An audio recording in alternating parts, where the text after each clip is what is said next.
My name is Adriana Barrios, and I am an artist and educator and a curator originally from San Diego, California, and currently living in Madison, Wisconsin. I initially came out to SRISA in 2009 as an undergrad. For me, it was a key opportunity to growth as an adult, as a young adult, as a student, and as an artist. One thing that's special about SRISA is the staff.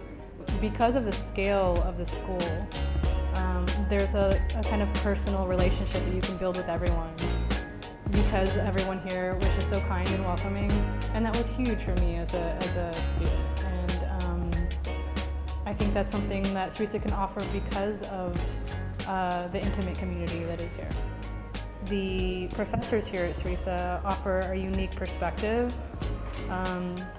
and a unique support system because of the location and the experience, and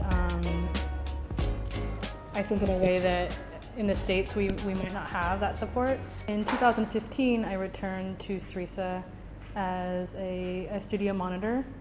So it was a really good opportunity for me to use the time here at SRISA, the facilities, the support, the community, to focus on a body of work that would later take me to the next level of my professional practice career, to make work outside of the United States, to learn what it's like to present my work in it with the international access and community of folks here.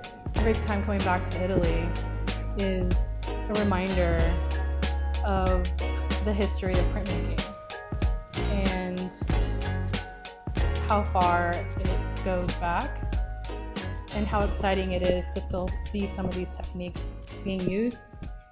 Being here in Florence, being part of